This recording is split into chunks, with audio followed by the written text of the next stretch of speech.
This segment of Naperville Sports Weekly is brought to you in part by the Daily Herald.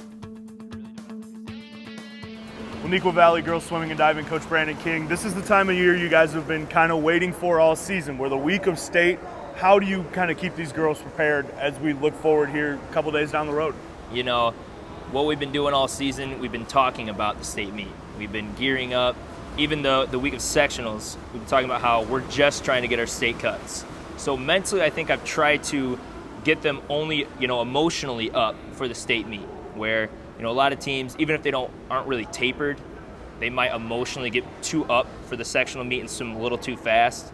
I did my best to not get them emotionally up and then also not rest them too much for sectionals. So it was the whole attitude of let's just get there and then we can swim fast next week. Yeah, the attitude when we come to sectionals, it seems to be, the team title, it doesn't really matter as much. It's all about how many entries you guys get into the state meet, and 17 entries. The most that came from this sectional, I imagine you got to be pretty happy with the effort you guys had on Saturday. I'm very happy, and that you're right.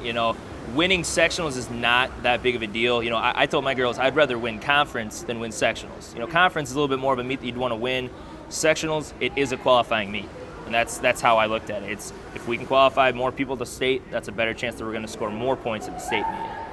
Your first year here as a head coach on the girls' side of things, assistant for the boys varsity program last year. What's it been like kind of coming in as your first year here in this girls program with, having a group of swimmers that are so strong as the ones you have?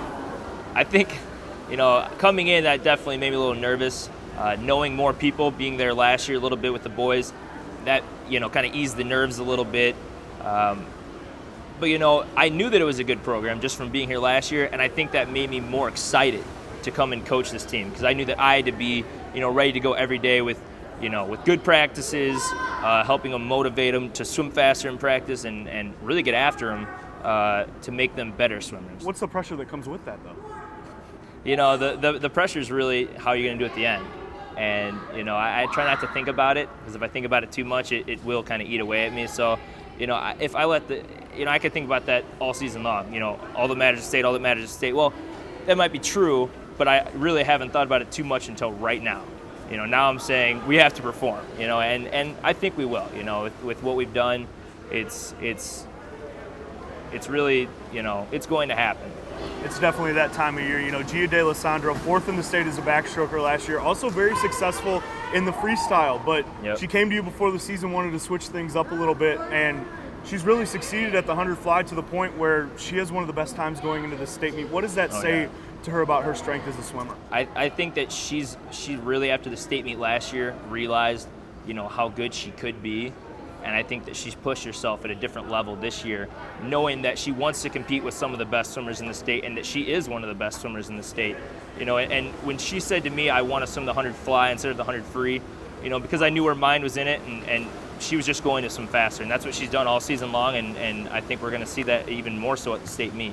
And she's not the only multi-event qualifier for you individually. April Nicolai, Courtney Taylor, Megan Childs, Brooke Bedford. What kind of a swimmer does it take to be able to have the mindset where you're able to qualify for a couple of different events at the highest level in Illinois? I think what it is just their training. They train so hard. I have not seen too many teams that all together as a group push each other every single day at practice. And because there's such a good group of talent here, they all compete at practice. And sometimes practices are a bigger deal than meets because we have actually more competition possibly on our own squad than possibly a meet that we're going to have, that next week. So. You talk about competition. You guys definitely have it in this area of the state. Rosary's just down the road. Naperville North's the team that's won a bunch of DVC titles, along with Central, who's also very strong as well. How much does that, competitions being so much nearby kind of push these girls a little bit? Again, to me, it's really not about maybe winning all these meets. I think we did pretty good throughout the season, but it's really about trying to get those races in and trying to make sure that they stay sharp at every meet.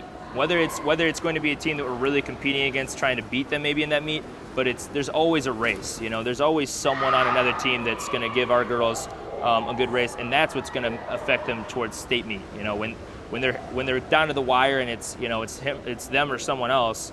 If they've been practicing racing and finishing their races and trying to beat people at the last second, that's what's going to matter come the state meet, who touches the wall first.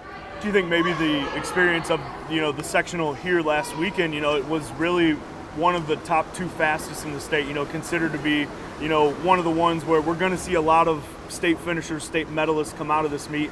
Do you think having that experience maybe butted up so close to this state meet helps even more? I think it can hurt or it can help. I think what we did, I think it helped us because we did not gear up so much. We weren't trying to beat every single person. We weren't trying to go as fast as we could go this weekend to look really good. But if you let it overcome you and you let that since there is such a big competition, you let that overcome your team. You can go way too fast this weekend and maybe not show up come the state meet. And I think that's what we were trying to avoid. Because in the past, because this is a lot of times this is one of the fastest meets of this, even faster than state sometimes, with relays and some of the individuals, trying to avoid that and trying to overlook that is what's going to make us, I think, swim faster next weekend. We've talked about this team, being so strong, and it seems like, the junior class really is the one that is going to be bringing back a lot of firepower, obviously into later this week, but also next year. Yeah. Is that something that maybe has you encouraged looking forward, even, if you let yourself look a little bit past, what you guys are thinking about for this season? Yeah, I've looked at that a couple times. I've talked to the juniors a couple times about, how strong our team is. We have some very strong seniors, obviously, that help our relays out quite a bit. But, next year we still have the core of our team back, and I think that's really going to motivate them to really get after this summer and come back and want to do even better than maybe we do this year at the state meet. So we've talked about the strength of this team. You guys have all been looking forward to later this week, pretty much all season. What are the expectations place-wise? What are you guys going to try to hang your hat on coming out of New Trier? We definitely want to do better than last year. Last year was a little bit disappointing with 2 relays that were top 6 got disqualified in finals. So, that alone we should do better than last year. However, the state's also gotten a lot tougher. But, I think, the trophy obviously is trying to get a trophy is always in the back of your mind. And it's something that I think every coach, when you have a top 5 team, they want a trophy. And so, expectations top 5, in the back of all of our minds, and what we really want is a trophy. Well, Brandon, we appreciate you letting us come by. Big meet here in a couple days. Good luck. Thank you very much.